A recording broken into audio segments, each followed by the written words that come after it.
Welcome, your War Chief is back with another epic video. Hi, my name is PBG, but you lovely people are more than welcome to call me Peeps. Today we are touching the taboo subject of love between player characters. Now I've heard this quoted a million times as a dungeon master's nightmare. I'm going to do my best to give you some advice, some tools to deal with it, how to notice things when things are starting to go sideways. Now, we do all kinds of nerdy stuff on this channel, from Dungeons and Dragons, World of Warcraft, lore dives, live streams, you name it, baby, we're here.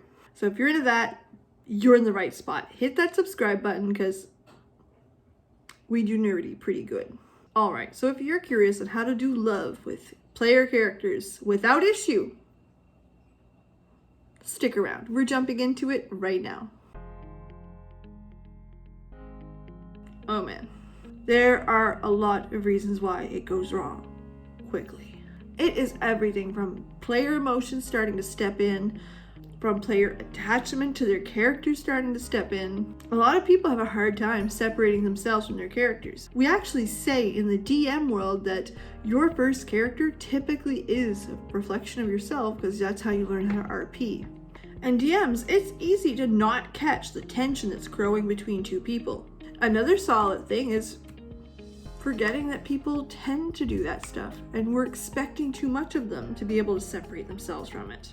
We watch a lot of YouTube videos with people who play DnD better than we do. Honestly, sometimes our expectations are up there. It's not correct. It is so easy to see why most DMs disallow that kind of interaction between players or avoid it at all costs. Them dice rolls? But let's break it down. First off, we watch actors of all kinds play D&D. Whether it is professional voice actors, professional film actors, you name it. They have no issue. They do love beautifully. You get lost in the story. But remember, they are actors. Them disassociating themselves from their characters is what they do for a living, truly. Me and you, we don't have that kind of training. Me, not that kind of skill. So it's so much easier for us to get emotionally invested into a character, an NPC, our own playing character. And in that same thought, I don't know about you, but I'm not a trained psychologist. We get so caught up in the stories and the worlds that we build that it's so easy to lose that Joe and Joanne are not having a great time anymore and kind of want to leave. So, okay, how do we fix that? There's gonna be a common theme here. Communication. We have a session 0. We all do it. Communication is key. Don't take shots every time we say that word because, be straightforward from the get-go.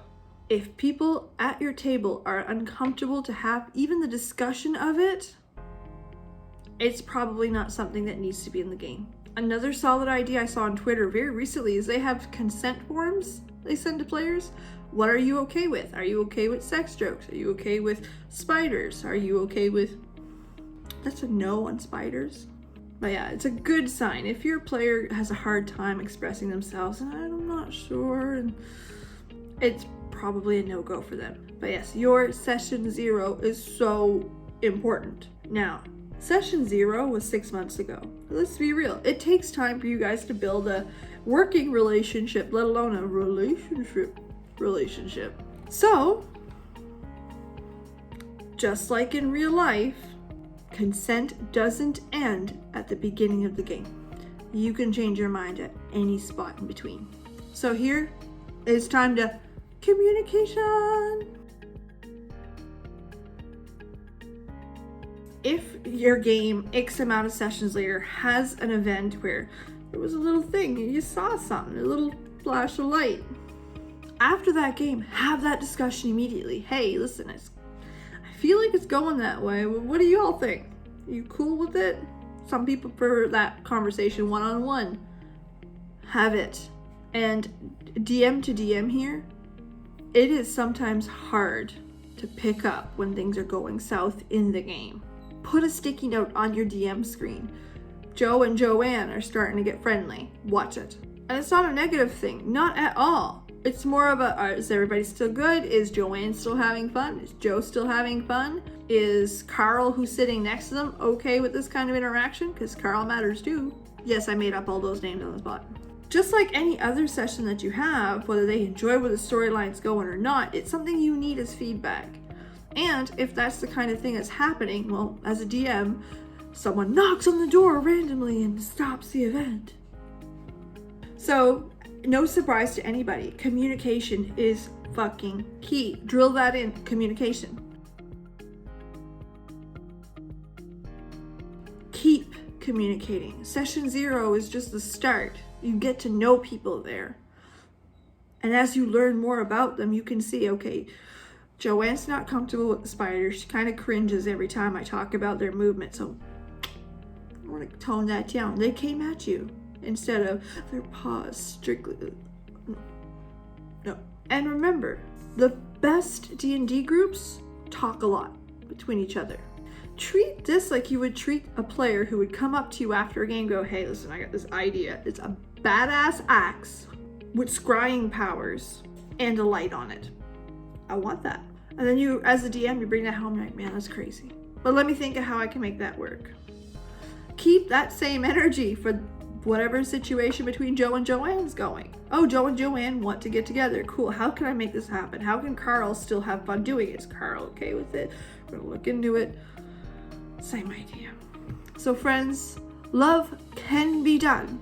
You just need everybody at the table okay with it and communicate. Holy man, just communicate. Keep the flow of communication going. Make sure you're checking up on your players. If it comes to a spot where it needs to stop, take a break. Change the story up. Talk to the second player. Hey, listen, this is no longer cool. I need you to cut it off.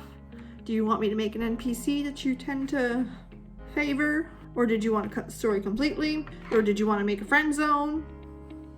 A million different options.